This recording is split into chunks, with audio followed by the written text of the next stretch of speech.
Сәлем оқырман. Бүгін ортада болған ержігіт пен Мадина жұбы. Сыртта кереметтей жақсы жүрген еді, бірақ араларында бір кикілжің пайда болыпты.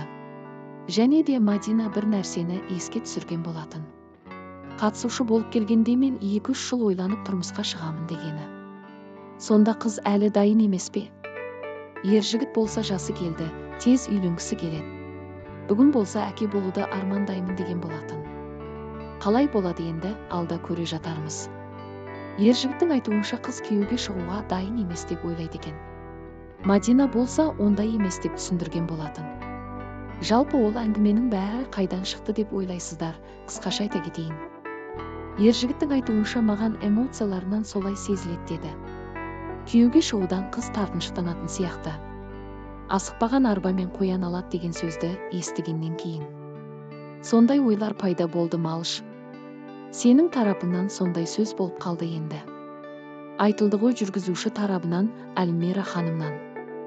20-шы той сізде болсын деген сияқты эмоциядан кейін қарап қалған сәтте.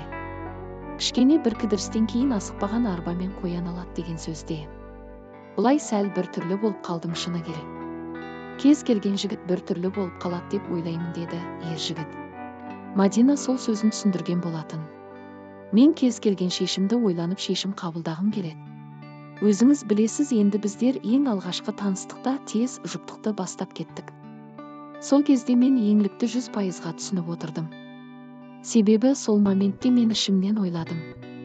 Сіздің тарапыңыздан тез сөз салып қойдыңыз. Сол кезде мен жабылып қалдым. Есіңізде ме, сол кезде мен сізбен мүлде сөйлеспей қойдым. Әрбір сөзіңізге ренжіп, внимание жетпейді. Жұптықты бастап алып, жыным келіп неге іздемейді. Неге жоқ болып кетті деген сұрақтар көп болып кетті менде деген болатын Мадина. Сол үшін де осындай жағдай болмау үшін де қыздың неге асықпағаны білдік. Енді пікірлерге көшейік.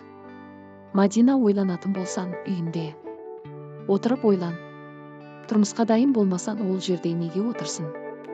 Ержігіттің басын қатырмай босатқаның жөн. Негізінде ержігіт Джулиямен жарасады, екеуі жастар келеді. Ой-бұй не істеп отырсын, онда жобада 2-3 жыл ойланып болып келсейші.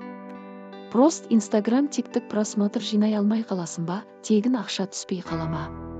Неге сыртта тым жақсы жүресіңдерді, ортаға шыққанда жақсы әңгіме айтама десек.